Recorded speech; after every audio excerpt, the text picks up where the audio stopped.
Welcome to Barbara London Calling 2.0. I'm your host, Barbara London.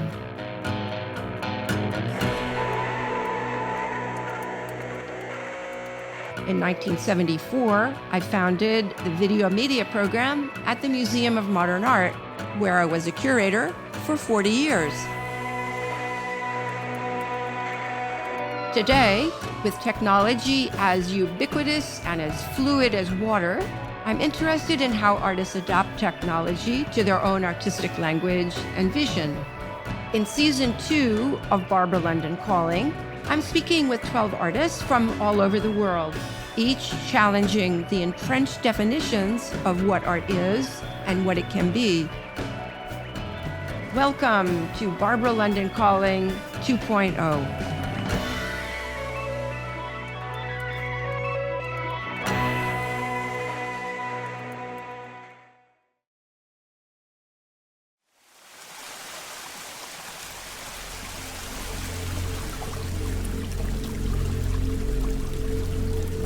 Today, I'm speaking with Auriea Harvey, a boundary-breaking artist born 1971 in Indianapolis, Indiana.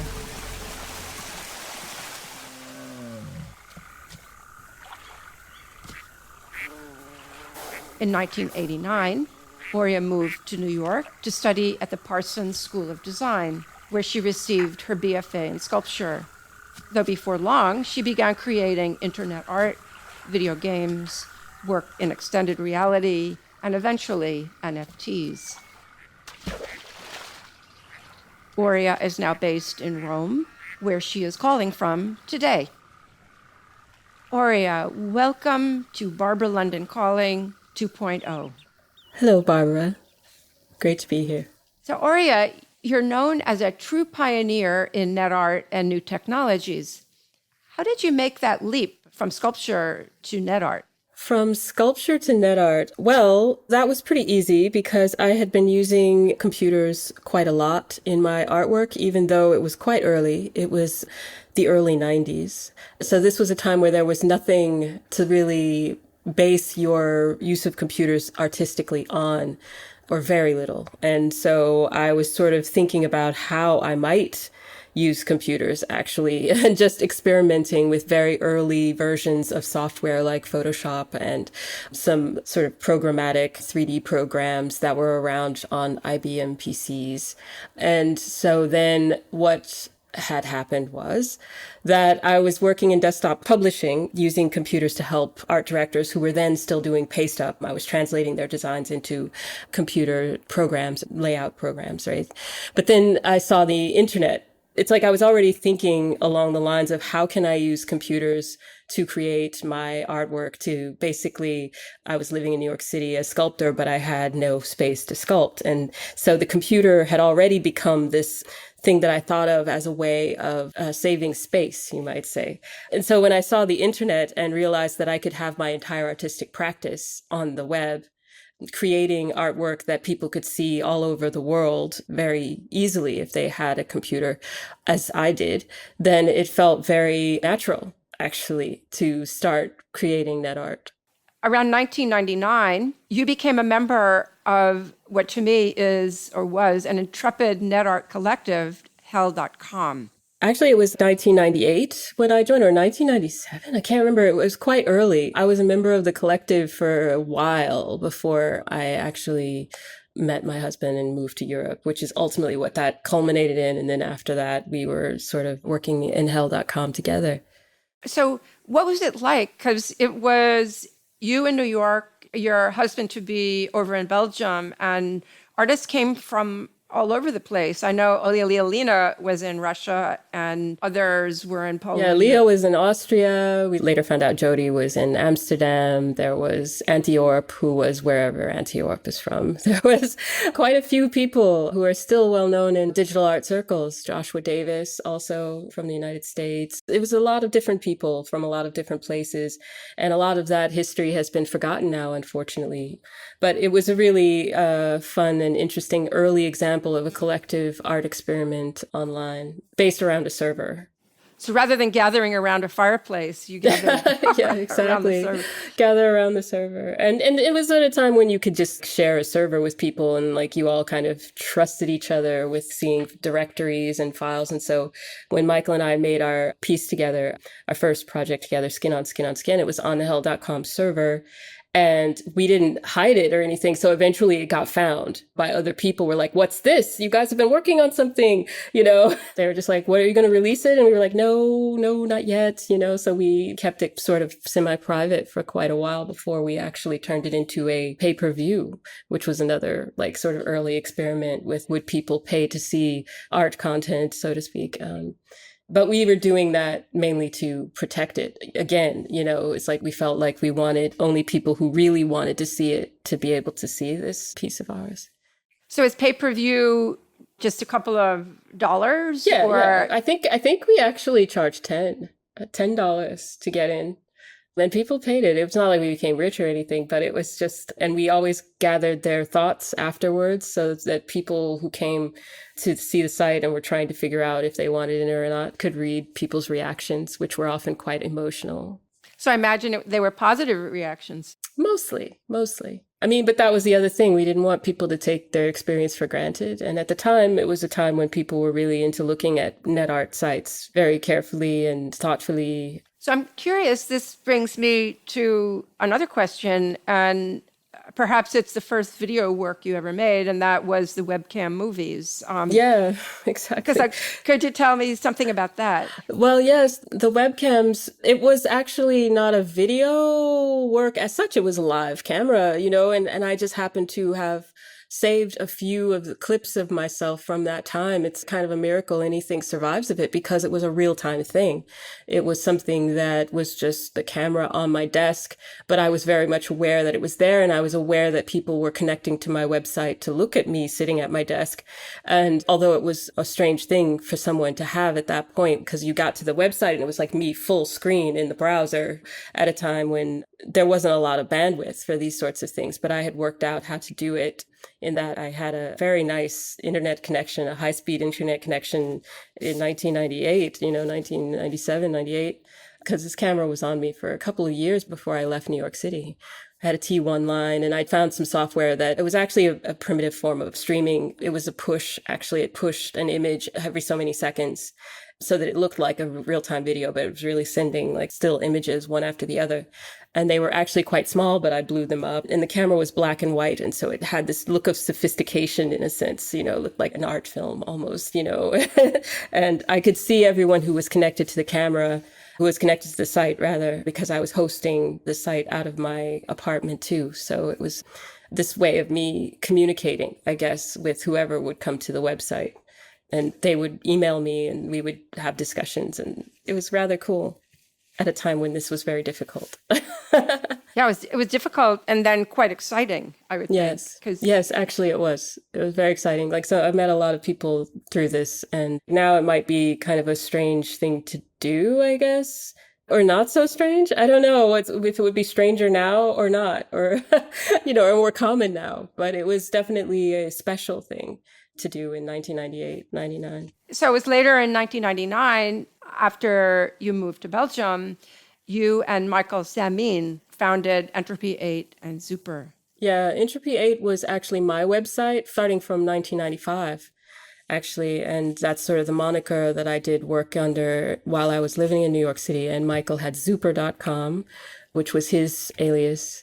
And so when we met, we just decided to combine our two sites in a very plain way, two comms, make an org. And and so that's how we had a merger. We were sort of joking about it being a merger.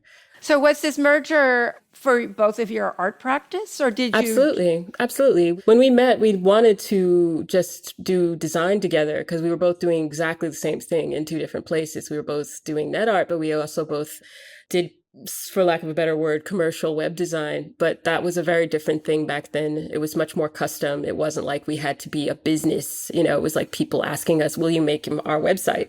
And so we did that. And so I had my clients in New York City, which were, I had some pretty interesting clients, though. I was working with Virgin Records on websites for like rock stars, like Janet Jackson and, Lenny Kravitz and stuff like this. And Michael was working with organizations in Amsterdam, for like different festivals and things like this. So anyway, that is, long story short, we were just trying to have a business together. But then we started doing lots of other work and fell in love, and, the rest is kind of history. I'm fascinated by the music just because I love the connection between moving image, video, and sound. And I read, or you told me, that your mother was a jazz singer. Ah, yes. Exactly. So my mother was a singer, and she had a band and all of this when she was like younger, and was quite well known in a certain circles, but she had stopped singing when she had children, and then worked most of her life as a paralegal, but she never stopped. You know what I mean? She would still go places, and people remembered her. And so they'd ask her to sit in if there was like a, jazz in the park or something like this. And then she took it up again later in life very seriously. So anyway, that is to say that I grew up listening to all of the great jazz standards and understanding this notion of what it means to do a jazz interpretation, and improvisation. I think that on a certain level, I kind of took that to heart, and music is a big part of my work, but not in the sense that I feel that I'm a composer or whatever, because I don't make music. And I often am shy about using music in a way in my work because I don't want to, since I don't make video, it's like I don't really want to, trivialize what music is or can be. But at the same time, I think this theme, this sort of notion of jazz standard, of songs that are meaningful and that are sung and resung and have meaning in culture, and becomes new again when it's interpreted and reinterpreted. I think this is something that comes in my work, like not in an obvious way perhaps, but it's definitely in there.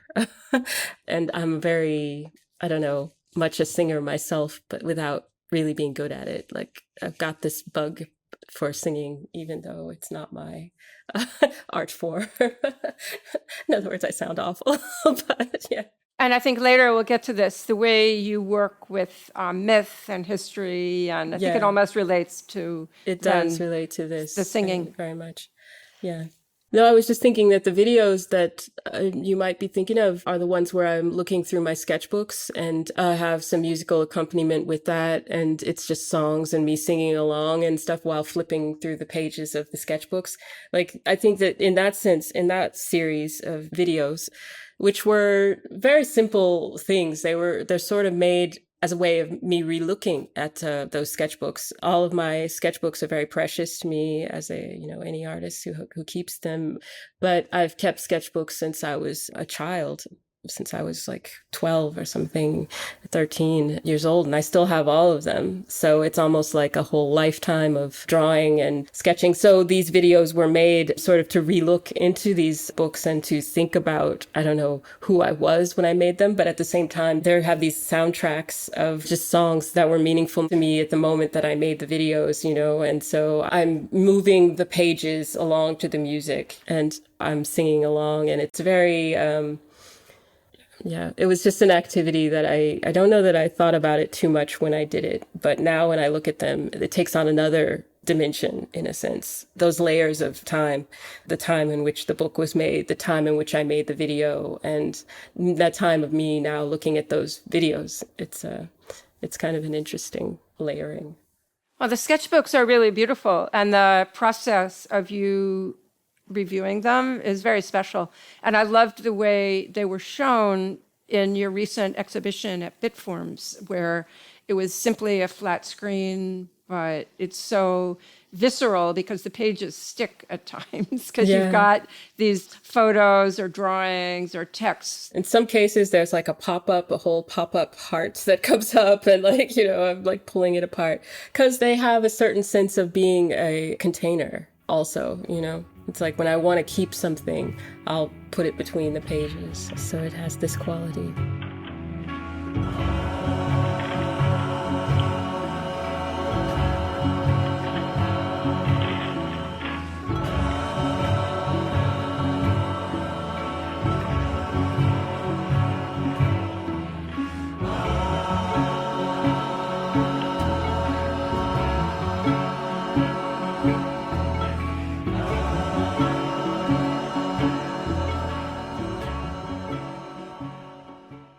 So let's turn to 2001. The curator, Benjamin Weil at SF MoMA, commissioned you and Michael to make a piece for the exhibition 010101, Art in Technological Times. So I think you both were perfect. You fit the bill for Benjamin being very prescient. But what you did, you both considered interactive 3D, a technology you had known very, very little about until then. So tell me a little bit about the inception of that piece and then your investigation of, in quote, the medium of interactive 3D. Yeah, we had been doing a couple of small experiments in 3D on the web. As you may remember, back then you had to have a plugin in order to view just about anything extra, that wasn't text or image. You had to have a plugin for your browser. And so we had experimented with Blender 3D, which had a plugin at the time, and we created a couple of pieces with that. But then when we were invited to do this project for 010101, we decided to go all out, and we found a company that had created a real-time 3D plugin that really worked, and we created an alternative web browser, so it was like a browser within a web browser. But what ours did was it went out, and if you typed in a URL, it went out and it parsed the HTML of that file and then translated all of the tags that it found, all the HTML tags that it found, into a 3D object that we had sort of predestined. So it's like if it found font tags, for example, it would create rabbits. If it found a table, a table tag, it would start to create a forest. Different colors of the sky had to do with the background tags, things like this. And ultimately what we were trying to create was a Garden of Eden. So the project was called Eden.Garden. And it was showing this kind of paradise that was behind every single web page, is how we put it, because that's what we felt the web was at that time, or a little bit of the time before, maybe. It was a paradise we didn't want to lose. And we wanted people to see that every single page could turn into something beautiful that you could explore, because ultimately, after it generated this garden, your own Eden.Garden, you could walk around inside of it, and you would find Michael and I there as Adam and Eve, like sort of dancing around in the garden. And then there was sort of a twist where if you clicked around, you could start to follow, you could make one of us your avatar, and then you would see that the camera that you had been guiding around this whole time was actually the snake in the garden. And, and so it was quite a funny project. So full of myth. Full of myth, yeah. History and myth. Yeah.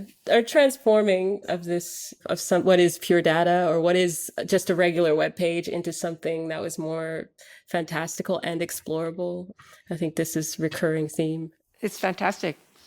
So it was just a year after that, I gather, you went on to become a game design researcher at the Jan van Eyck Academy in Maastricht. Yes, absolutely.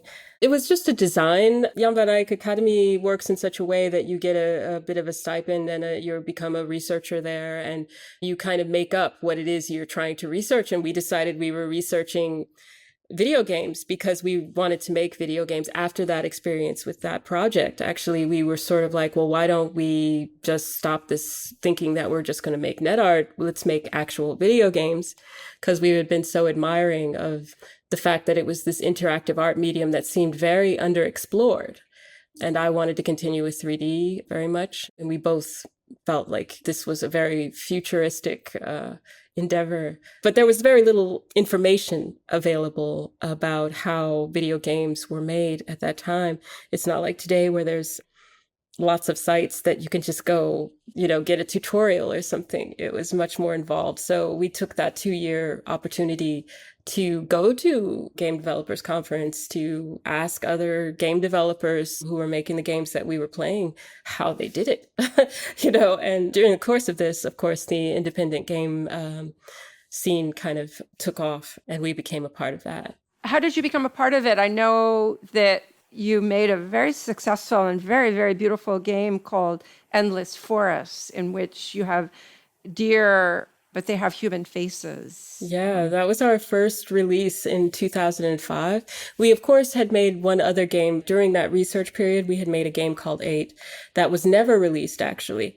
But then, and for all kinds of reasons that are probably beyond the scope of this conversation, but suffice to say that we made The Endless Forest with the help of the Mudam in Luxembourg, who at the time didn't have a building yet. They're a contemporary art museum, but they at that time did not have a building yet. So all their initiatives were online. And they asked us to create a work of net art for their online gallery. And instead we said, well, can we take this commission and make a video game? And that became The Endless Forest.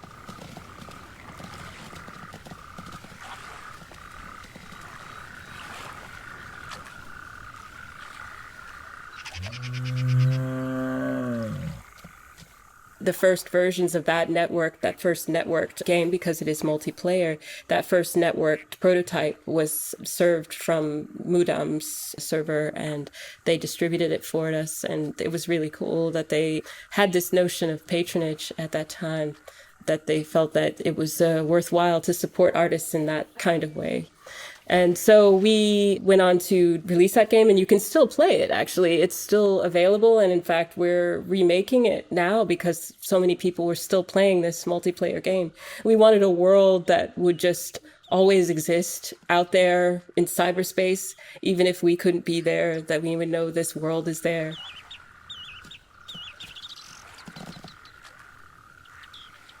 And it does. It exists. It's there, and it's populated by all kinds of animals. A deer who are, as you say, it's not a normal deer. It's a human-faced deer, and it's not just a regular forest. It's a magical forest.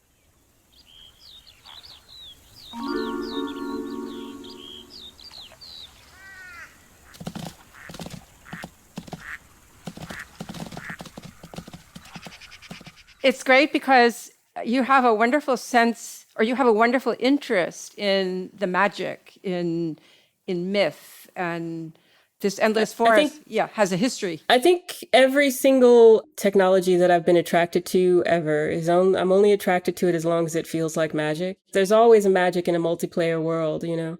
And there's always this feeling of, oh, that's another person that I'm meeting, but they're sort of inside of another body, you know. Right now they've turned themselves into this other creature, and people really do try to embody those creatures that we've allowed them to take on as avatars, and that's kind of a magical thing.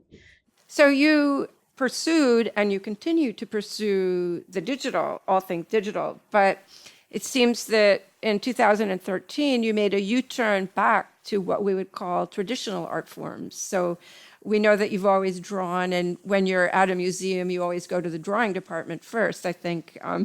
So drawings are very important. But you did study drawing at the Studio Escalier at the Louvre in Paris. Yeah. And then you did clay modeling at the Studio della Statua in Florence. So yes, absolutely. These are workshops that were very formative. Over the years, I've taken a few different workshops that in traditional art that have been something that have really saved my sanity quite a few times, actually, to get that grounding feeling. I think I've always throughout my life gone back and forth between being purely digital and then like having to back up and get my hands back into something more foundational, let's say. And I don't really know why that is, but it's so this pivot back into sculpture, which actually has turned into a pivot back into the digital. It's like, I can never be just one. Like, there's always like a combination. And taking these workshops like I did at Studio Escalier, where I was every day in the Louvre drawing from life, from the model in their studio, etc. Like these kinds of things, it sort of always takes me back into what is fundamental. One can forget when using technology that things can be mastered. Let's say, like with technology, you're constantly searching, you're constantly learning, you're constantly relearning and forgetting and trying again. And, might get really good at a certain digital tool, and then suddenly that company will get bought or it will fold, or, like with our Eden.garden, we created this whole world based around the fact that we could use this plugin. Well, that plugin company who made that plugin quickly went out of business.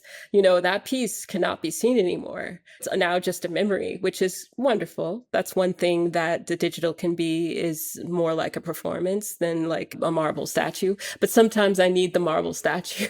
Sometimes I need to like get rid of the electricity and just use the charcoal and like understand that there can be something that I can see progress in and it doesn't change. The charcoal itself is just a burn stick. It's not going to change on me.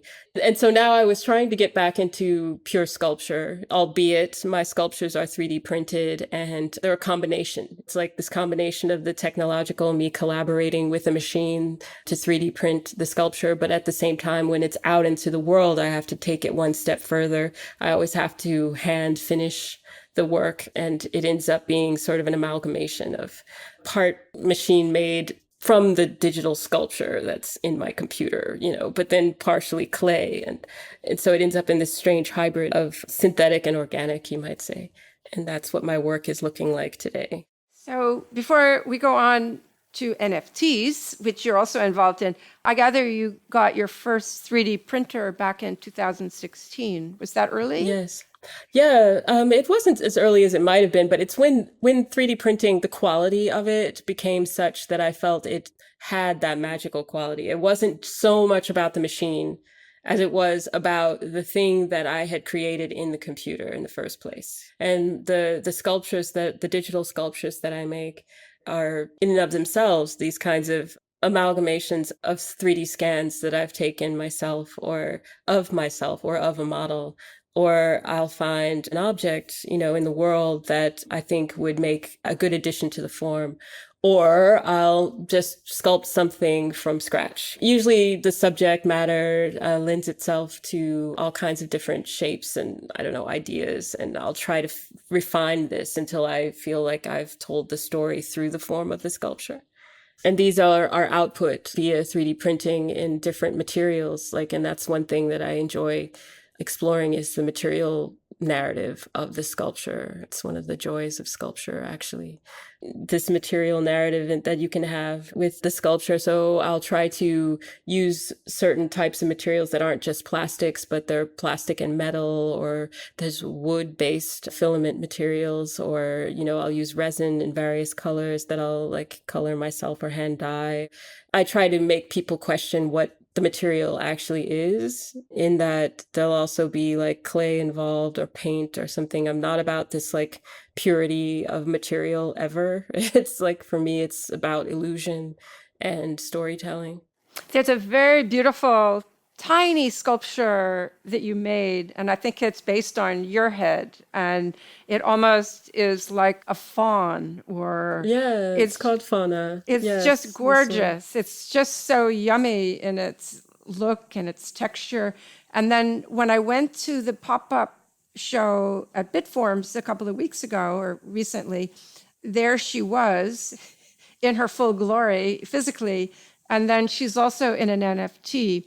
So I'd love to know what fascinates you about NFTs, because they're very much of, at the moment, a kind of a hot trend, or is it a new form? I mean, that's a good question. I can't tell you exactly what NFTs are, or what they will be, let's say. But for me, it's an interesting format for digital art that is something that people can understand right now. When I had my solo show at Bitforms year 0, it was the same time that NFTs started to become part of the normal parlance, you might say. And so I couldn't ignore it, and I also had digital work. I mean, it's I was having a show of my physical sculpture, but it felt like, wow, okay, I can show my digital work on the same level as this, which was the first. In all my years of making digital artwork, the digital never lived on the same level as the physical, to the point where, you almost had to convince people that it was art at all. And that was always frustrating, very frustrating for digital artists and new media artists. And so I looked to NFTs as a way of showing people the work that I had been making all along. I mean, we've been here, we've been making this stuff. It's like, okay, so now I can show you this in this other way and talk to you about it in another way and be taken seriously about the fact that I'm showing you a digital work of art. The thing that I had come up with towards sculpture was that each of my physical sculptures has a digital double. However, the digital is actually the primal object. It's the real sculpture in a lot of ways because it is the digital form from which the physical is derived, actually. But I was presenting these during that show as AR models, as digital AR sculptures, augmented reality sculptures, as a way of making people feel that they were as real as they were for me. Look, I see this digital work as being very physical in a way, very real. It's like, here's a way that you can see it that way as well. And so then all of a sudden it became a way for me to show people this sculpture anywhere they happen to be. It felt like a very internet 1.0 gesture in some ways. It's like, look, you can be anywhere and see my sculpture. Isn't this interesting? It's like, and so then that sort of melded perfectly with what NFTs were or have become. And so I've continued this practice. To me, the digital sculptures don't have to be NFTs, but I think that this format allows for a type of discussion to go on that didn't happen before. And that's actually what I'm interested in, is that discussion between the physical and the digital and the real materials that I'm using and the digital materials, which become a whole other story, another interpretation of this sculpture, in that those digital materials can be anything fantastical or illusionistic. And that's a really fun, fun. It's a different way of telling the story. To me, it's very exciting to be able to tell the story of the creatures that I'm creating, the characters that I'm creating, the worlds that I'm making in different ways. These different interpretations of the same sculpture are, I find this extremely interesting as it starts to blur this line between the virtual and the real. This is what I'm in it for. That's beautiful. A beautiful explanation. So perhaps this takes us to my very last question. I'm very curious. Over the last year and a half, we've all been basically home and we've all been gathering news online and communicating. But I'd love to know how you feel that in this last year, technology has affected your process and how you work. Well, that's a very good question. And I think that the funny thing is that my art career as a sculptor, which I only just got back into in this last year, actually, has all happened under lockdowns. It's all happened. Like, I achieved my first solo show remotely with Bitforms. I stayed in Italy the entire time and did virtual tours of the show for people who could come to the show. Of course, they had to limit the numbers of people who could come into the gallery, etc., at different times. So that's been interesting. I would say that it's felt very natural. Since I am from the internet, so to speak, it's felt very natural to work in this way, to do installations virtually and to work with virtual sculpture by extension of that. So basically, you made the work in your studio in Rome. Mm-hmm. And basically, you communicated with the great team at Bitforms, and you really had a lot of back and forth, I know. Yeah, I created simulations of what I wanted the installation to look like, and I continue to do this, like, other shows that I've had. But it's been really interesting how it's been possible to do all these shows and some online. The art of the online show has thrived in this time of pandemic, which has been really, I think, a blessing of the pandemic in some way. If there has to be a silver lining, it's that there's been a lot more thought into what an online exhibition can be and how people can participate in exhibitions online or virtually. What is a virtual space? What is the metaverse? This sort of thing coming back. And I think that this is actually quite wonderful for artists to have this as an option, or it's for everyone to have this as an option. It's not like you have to feel like you have to travel with your body in order to go and see the artwork. The artwork can come where you are. Well, also the artist could come because The artist could come where you are. Yeah, exactly. Exactly. And I think this is important. You did these walkthroughs. So viewer in the gallery walked through with an iPad or something. And Yes, exactly. This was one of the ways. And so it was like a combination of people coming online and meeting in Zoom with me. And then there were other people who were physically in the gallery space, but we all looked at the same work. And people who were purely digital could also view the AR as same as the people in the gallery. And it was just this notion of what an online show can be. It's more than just JPEGs on a screen. It can be this real-time togetherness, the real-time viewing of the work. Of course, the work has to lend itself to that, I think, but that's what I do. So, it was perfect in some ways. well, this is really a wonderful way to conclude. I think you are a master of your tools, and you're just making great work. Oh, thank you so much, Barbara. Thank you. Thank you. It means a lot. Thank you for sharing. My pleasure. Support for Barbara London Calling 2.0 is generously provided by the Kramlich Art Foundation. The series is produced by Ryan Leahy and production assistant Vuk Vukovic. Be sure to like and subscribe to the podcast on Apple Podcasts or Spotify so you can keep up to date with new episodes in the series. Follow us on Instagram at Barbara London Calling, and check out my website, barbaralondon.net, for transcripts and links to the works discussed. Special thanks to Lee Ronaldo for graciously providing our music, and to Independent Curators International for their help with the series. Thanks again for listening. We'll see you next time.